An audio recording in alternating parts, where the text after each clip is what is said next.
नमस्कार। YouTube के इस चैनल में आप सबका स्वागत है और आपसे निवेदन है कि चैनल को सब्सक्राइब कर दे ताकि आने वाली वीडियो आप तक पहुंचता रहे। आज बात करेंगे झारखंड के रांची लोकसभा क्षेत्र की। रांची लोकसभा क्षेत्र एक सामान्य सीट है और यहां से एक बड़ी अपडेट सामने आई है कल, और ये अपडेट ये है कि महागठबंधन और इंडिया अलायंस जिसे कहते हैं, उन्होंने यहां से अपने प्रत्याशी का ऐलान कर दिया है। जी हाँ, राजनीतिक पंडित और लोगों के कयास के उलट जाकर कांग्रेस ने यहाँ सबको चौंकाते हुए यहाँ से उम्मीदवार बनाया है सुबोध कांत सहाय की बेटी यशस्विनी सहाय को। तो सबसे पहला सवाल यही उठता है कि ये यशस्विनी सहाय जो है वो है कौन, क्या करती है और ऐसी क्या खास बात है जो उनको टिकट दिया गया। तो देखिए, इसका जवाब सीधा है। एक खास बात तो ये है कि ये सुबोध कांत सहाय की बेटी है और सुबोध कांत सहाय यहाँ पिछले कई चुनावों से चुनाव हार चुके थे और यशस्विनी सहाय को टिकट देकर कांग्रेस ने ये मैसेज देने की कोशिश की है कि हम युवाओं के साथ है। यशस्विनी सहाय जो है वो पेशे से एडवोकेट है और मुंबई के सेशन कोर्ट और फैमिली कोर्ट में प्रैक्टिस करती है। और जानकारी की बात करें तो यशस्विनी सहाय लॉ की डिग्री मुंबई कॉलेज से ली और उसके बाद मास्टर की डिग्री लॉ में इटली से ली। वहां से मास्टर डिग्री कंप्लीट करने के बाद अभी फिलहाल में वो मुंबई के सेशन कोर्ट और फैमिली कोर्ट में एज ए एडवोकेट प्रैक्टिस करती है। तो ये रहा यशस्विनी सहाय जी का परिचय। अब हम लोग बात करते हैं कि रांची लोकसभा क्षेत्र में इसलिए इस बार खास क्या होने वाला है। तो पहले भी वीडियो में आपको बता चुके हैं कि इस बार रांची लोकसभा क्षेत्र एक आंदोलन का भी केंद्र रहा है और आंदोलनकारी नेता जयराम महतो की पार्टी जेबीकेएसएस से यहाँ पर मैदान में है देवेंद्र महतो। तो यहाँ पर मुकाबला त्रिकोणीय होगा और देखना यह होगा कि किसका पलड़ा भारी है। तो सबसे पहले यहाँ बात करते हैं विधानसभा क्षेत्र कौन है।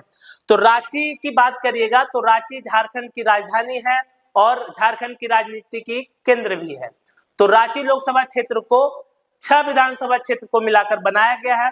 वो 6 विधानसभा क्षेत्र कौन कौन है और वहां की दलीय स्थिति क्या है उसको भी देखते हैं। सबसे पहला विधानसभा है ईचागढ़। ईचागढ़ जो है सरायकेला खरसावां जिला का है। यहाँ से अभी सविता महतो विधायक हैं।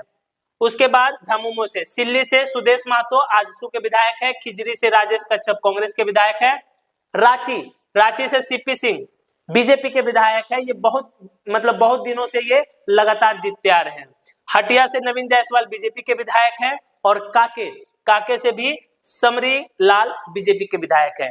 तो बीजेपी का ये दबदबा वाला सीट माना जा सकता है क्योंकि 6 विधानसभा क्षेत्र में आप अगर देखिएगा तो 3 विधानसभा क्षेत्र पर बीजेपी का कब्जा है। अगर बात करिएगा 2019 के चुनाव परिणाम की तो आप देखिएगा संजय सेठ को मिला था 7 लाख वोट और सुबोध कांत सहाय को 4,23,000 वोट। रामटाल चौधरी निर्दलीय लड़े थे, उनको महज 30,000 वोट मिला था।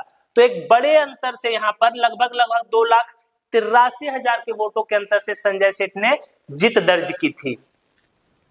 रांची लोकसभा क्षेत्र के मतदाता की तो यहाँ का जो जातीय समीकरण और सामाजिक समीकरण की बात करिए तो यहाँ पर महतो वोट की बहुलता है, उसके साथ साथ आदिवासी वोट की भी बहुलता है। लेकिन से कांग्रेस ने युवा उम्मीदवार सुबोध कांत सहाय की बेटी यशस्विनी सहाय को उतारकर एक अच्छा मैसेज देने की कोशिश किया है। वहीं एनडीए की तरफ से इस बार फिर पिछले बार के सांसद संजय सेठ ताल ठोक रहे हैं।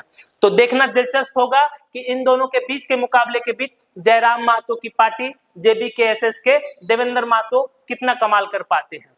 अब यहाँ पर चुनावी समीकरण किसके पक्ष में जाता है ये देखने वाली बात है।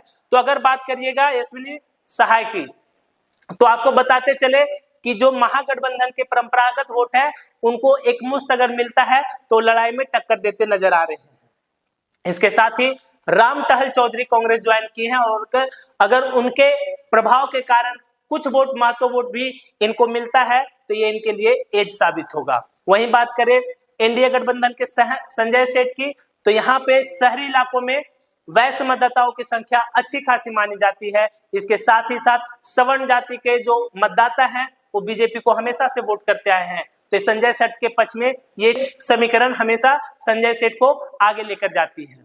वहीं बात करें जेबीकेएसएस के देवेंद्र महतो के तो आंदोलन से जुड़े नेता हैं। जयराम महतो के आंदोलन से निकले देवेंद्र महतो का भी युवाओं में एक अच्छा क्रेज देखने को मिला है और उनको महतो वोट का भी उम्मीद है कि उनको भी महतो वोट, उनको वोट करेंगे तो लड़ाई को वो भी तगड़ा बनाते हुए नजर आएंगे। तो देखना दिलचस्प होगा कि इस बार का चुनाव, रांची के लोकसभा चुनाव कितना दिलचस्प होगा। के बीच का मुकाबला होगा, यह मुकाबला त्रिकोणीय बन जाएगा। आपको क्या लगता है? अपनी प्रतिक्रिया कमेंट बॉक्स में जरूर दें और चैनल को सपोर्ट करते रहें।